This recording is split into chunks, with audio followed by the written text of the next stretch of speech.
10초 안에 처음 보는 시 스캔하기. 2. 여러분이 지금까지 친구들 많이 만나고 또 남자친구도 사귀고 여자친구도 사귀었을 텐데, 자, 예를 들어서 100번 선을 본 사람이 있다고 합시다. 자, 지금까지 100명의 사람을 만났는데 어떻게 이 100명을 다 기억을 하겠어요? 이 100명이 있으면 내 마음에 든 사람, 마음에 안 든 사람, 그저 그런 사람, 이렇게 거칠게 분류를 할 수 있다는 거예요. 문학작품도 마찬가지예요. 지난 시간에 시의 내용을 6가지로 나눠보라고 했었어요. 처음 보는 시도 이 6가지 안에 다 포함된다, 속한다. 오늘은 그 2번째입니다. 자, 처음 보는 시를 10초 안에 파악하는 방법. 분위기를 보세요. 분위기. 전체적인 분위기요. 아까 사람을 이렇게 분류할 수 있다고 했는데, 자, 시도 마찬가지예요. 전체적인 분위기가 긍정적인지, 부정적인지, 그저 그런지, 그러니까 중립이죠. 좋은 내용인지, 안 좋은 내용인지, 그저 그런 내용인지. 자, 그저 그런 내용이라 게 중립을 말하는 건데요. 자, 깨달은 거 있죠. 몰랐는데 난 몰랐네. 근데 이제는 알았네. 이거는 뭐 좋지도 나쁘지도 않은 그냥 중립적인 깨달음이죠. 그러니까 중립적인 거, 긍정적인 거, 부정적인 거.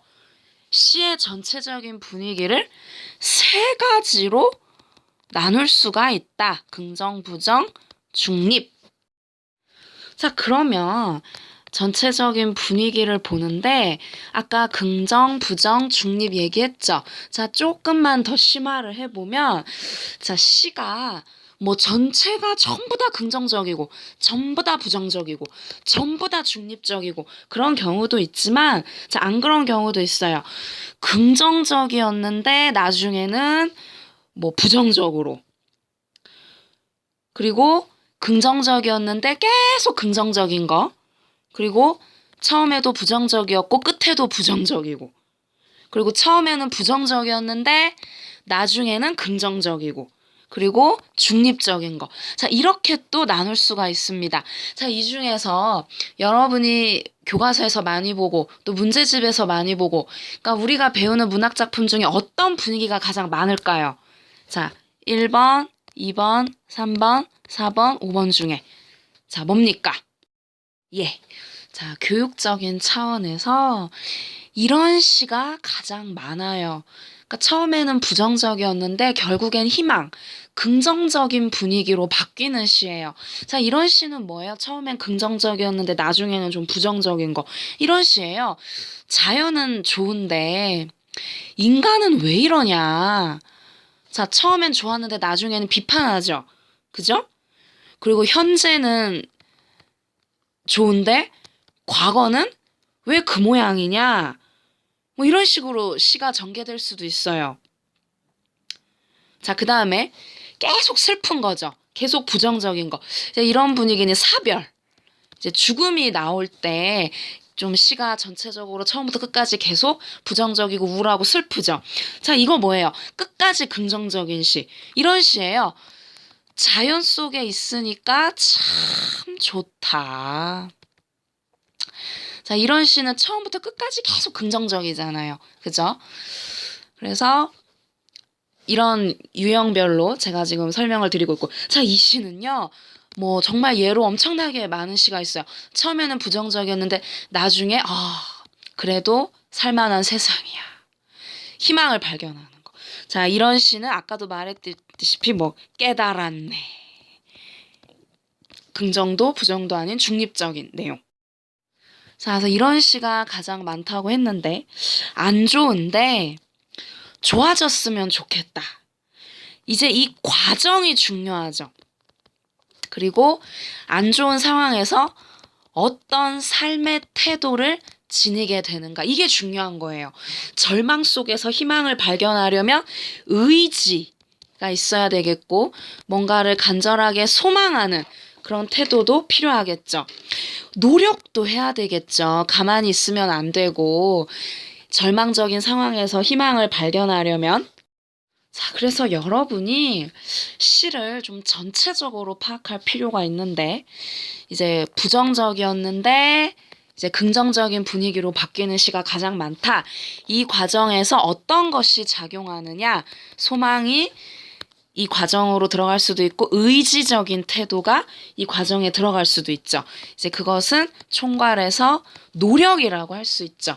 절망에서 희망을 발견하려면 말이죠. 자, 시를 한눈에 파악하는 방법, 내용, 느정성, 깨집이 기억나시죠? 자, 두 번째, 분위기입니다. 긍정적인지, 부정적인지, 중립인지. 자, 이제 마지막이에요. 시를 한눈에 파악하는 방법. 자, 이거를 제가 좀, 다른 말로, 그러니까 똑같은 뜻인데, 10초 안에 처음 보는 시를 스캔하는 법이라고 제가 이제 얘기를 한 건데, 자, 마지막으로 세 번째가 바로, 자, 자연물을 보세요. 여러분, 시에는요, 항상 인간과 자연물이 나옵니다.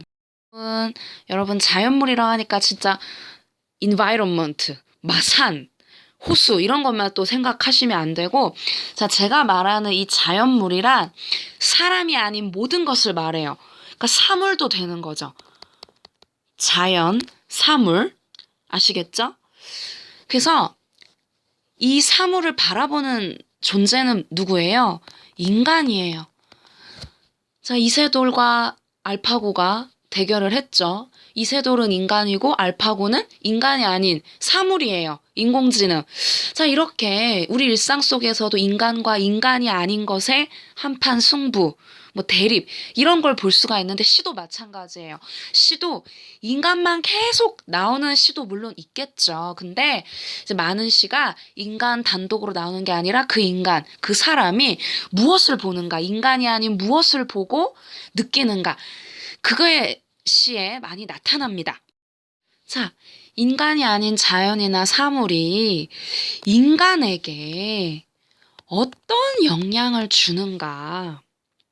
자, 자연물을 보고 인간이 아름답다 이렇게 생각하는 거는 이제 사람의 정서를 자극하는 거죠. 근데 자연을 보면서 저 자연이 나야.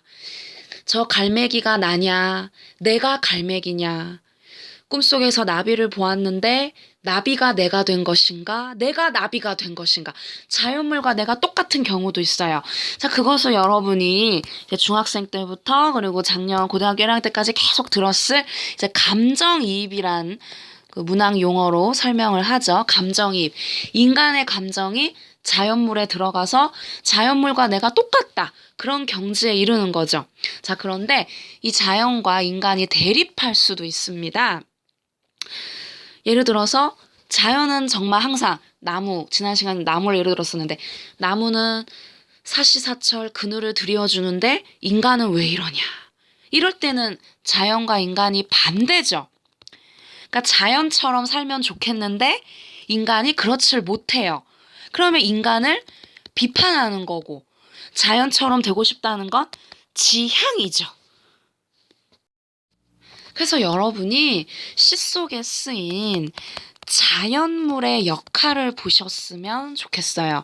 이때 자연물은 아까도 말했지만 사물도 포함되는데, 자, 첫 번째로 자연물이 인간의 감정을 자극하는가. 자, 지난 시간에 감정 말씀드렸죠.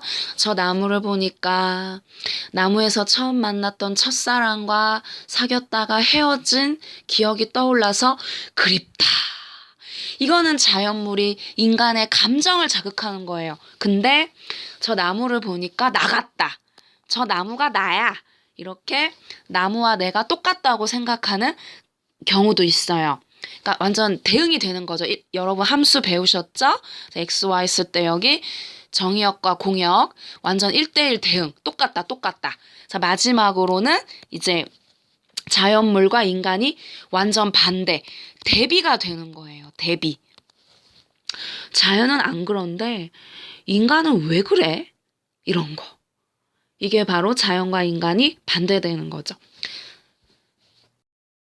자, 여러분, 제가 2번을 잠깐 또 부연 설명을 하자면, 자, 자연물과 인간이 똑같다. 이런 경우, 그리고 이제 자연물, 사물을 예로 들게요. 계속 자연 얘기를 하니까.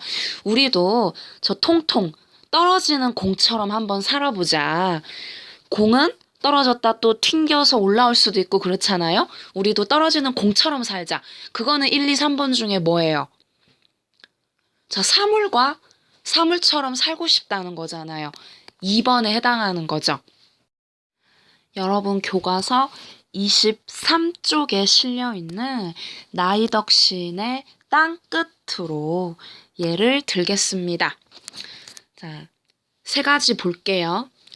자, 이 사람이 이제 뭐 산 너머 고운 노을을 보려고 그네를 힘차게 차고라 발을 굴렀지. 노을은 어둠에게 잡혀먹었지. 뭐 그네줄 삐걱삐걱 떨고 있어서. 자, 그냥 계속 쭉쭉 한번 읽어보세요. 내용 이해 안 돼도 상관없어요. 어릴 때는 나비를 쫓듯 아름다움에 취해 땅끝을 찾아갔지. 그건 아마도 끝이 아니었을지도 몰라.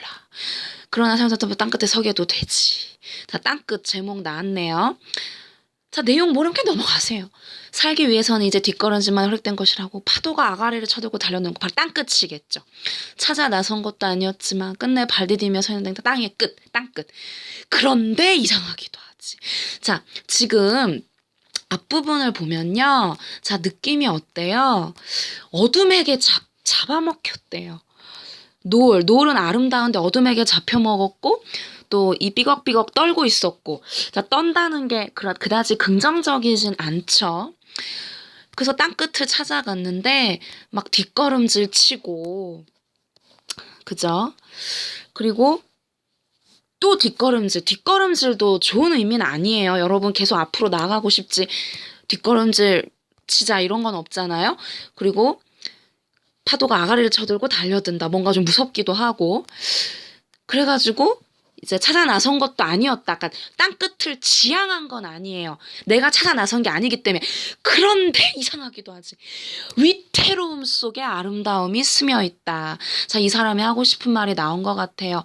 앞에서는 부정적이었는데, 자, 위태로움이 부정적이잖아요. 이 사람이 이 땅끝의 위태로움에서 아름다움을 발견한 거예요. 그래서 그걸 보려고 여기에 이르리라는 것이. 자, 저는 이렇게 정리를 했어요. 자, 느정성 깨집이 중에 이게 뭐 땅끝을 보고 땅끝이 어떻다, 예쁘구나 이런 느낌을 말한 건 아닌 것 같고, 감정. 자, 감정은 좀 들어가 있는지도 모르겠어요. 왜냐면 땅끝에 대한 자신의 생각이잖아요. 그렇지 않아요? 자, 땅끝이 아름답다 이런 게 아니고 땅끝에 대한 자기의 어떤 주관적인 생각. 근데 이것도 좀 애매하다. 넘어가세요, 그냥. 자, 뭐 자기 반성이 나와 있나요? 성찰? 이것도 그렇게 아닌 것 같고. 자, 저는 이거 위태로움 속에 아름다움이 스며 있다. 전에는 몰랐는데 그런데 이상하기도 하지.